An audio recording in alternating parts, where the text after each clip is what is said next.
Hi, this is Zibby Owens, and you're listening to the award-winning podcast, Moms Don't Have Time to Read Books.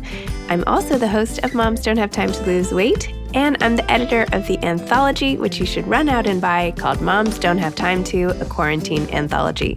All proceeds of that book go to COVID-19 vaccine research. And I'm the editor-in-chief of Moms Don't Have Time to Write, a new publication on Medium, and we're accepting submissions, so please send your personal essays there.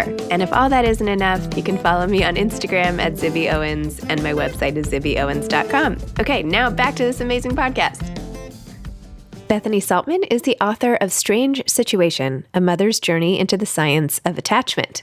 The paperback for this book just came out, and we originally did this as an Instagram Live. Bethany is an author, award-winning editor, and researcher. Her work has been seen in magazines such as The New Yorker, New York Magazine, Atlantic Monthly, Parents, and many others. Her first book, Strange Situation, A Mother's Journey into the Science of Attachment, was published in April 2020 by Random House. Bethany also works as a best-selling book coach, a communications director, and an in-demand mindfulness mentor, consulting writers and entrepreneurs at all stages of the creative process. She helps her clients envision and execute projects from book proposals to content development and messaging to big ideas and more. In 1992, Bethany graduated from Antioch College, where she was one of the architects of the nation's first affirmative consent policy. She went on to receive her MFA in poetry from Brooklyn College in 1994, where she studied with Allen Ginsberg. In 2020, Antioch awarded Bethany the Rebecca Rice Award for Achievement in Profession. A longtime student of Zen, Bethany is devoted to the fine art and game-changing effects of paying attention. She lives in a small town in the Catskills with her family. Hey. Hi, how are you? Good, how are you? I'm good, thank you. Your book is so good. I read it until I passed out last night, and it's really, really great. So I'm so glad you sent it to me and that we're talking. Yes, me too. And are you wearing a hat? Oh, I love the hat. I left it upstairs. I should be all bedazzled in your swag, and I'm sorry. I didn't. But the hat is great too.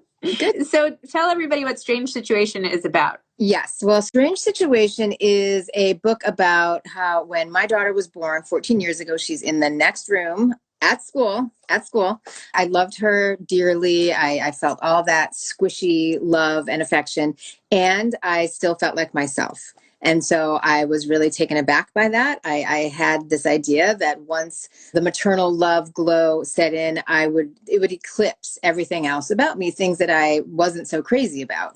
And the fact that I'm impatient, can be angry, can be harsh.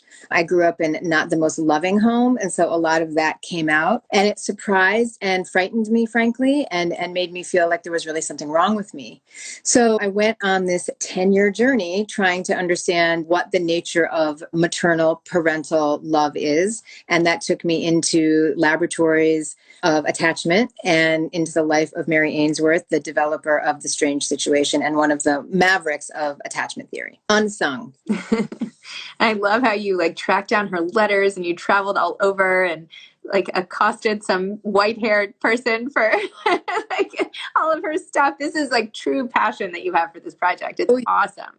Obsession, yes. Obsession, okay. Yeah. One of the things that I thought was so interesting and different about your book was that you talk so much about your relationship with your siblings growing up and essentially the abuse that you withstood with your two older brothers. And people don't really talk about that. People don't talk about the effects of sibling rivalry. It's always kind of shoved under the carpet, almost like your mother did, where, it'll be okay, or your father, it's going to toughen you up. And it's just one of those things. But in actuality, it has a huge impact. So it's not only the attachment with your mother and your father, but the effect of your whole core unit growing up. So I just was hoping you would talk a little more about that. Yeah, sure. Yeah, I did a lot of research, as you can imagine, writing the book, looking at attachment in sibling relationships, and there's very little out there. And it's something that I'm obviously really interested in. Yeah, I was just talking to a friend on a socially distant walk this morning about this very topic. My relationship with my brothers is a real source of shame and embarrassment for me because I grew up in a house with two older siblings who really didn't like me. And they told me all the time. And this is not your typical, you've read the book and you can imagine it's very cherry picked in the book. My brothers are alive. So I'm not getting into, there's a lot I did not say. This is not the typical, mixed experience of most siblings where there's a lot of fighting and a lot of, as you said, rivalry.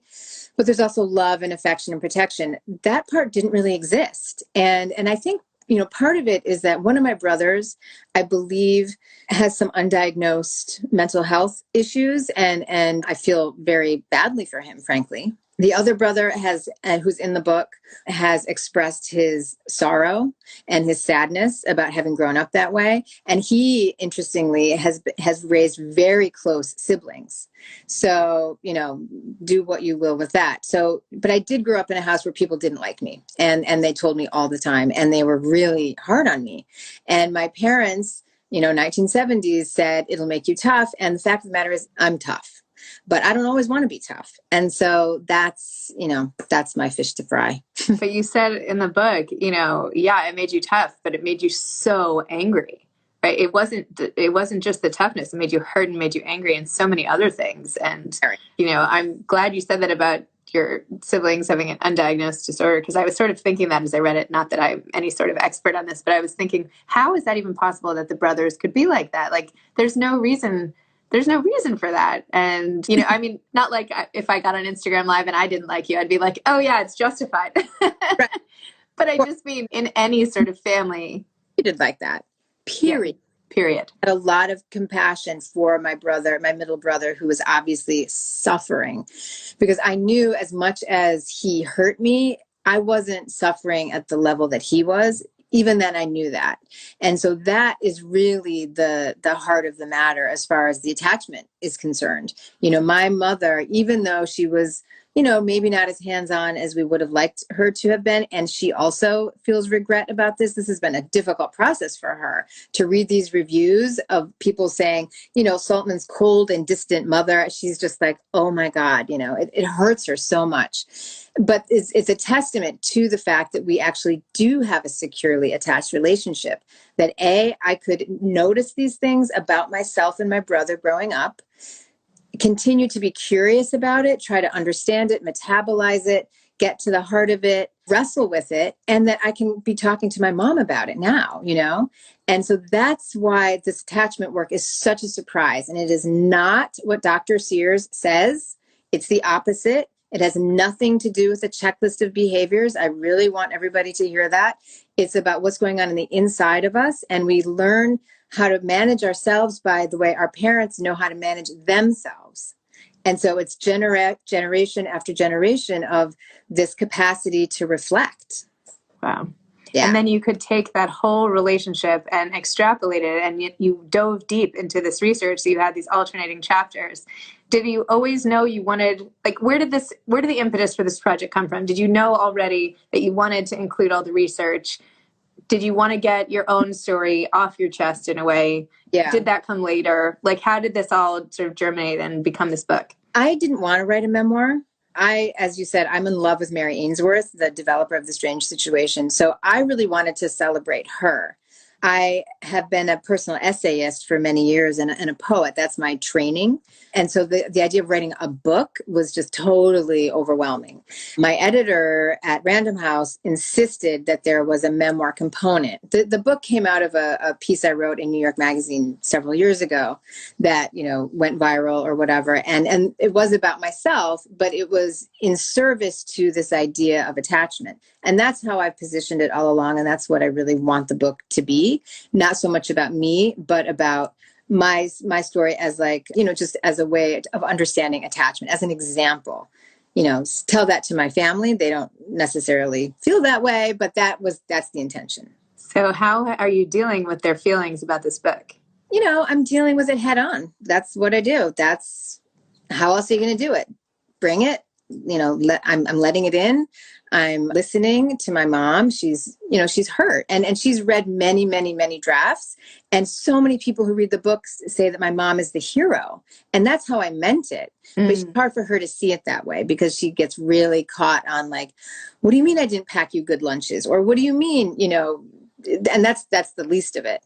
And I keep reminding her, Mom, there's a lot I could have said that I didn't say.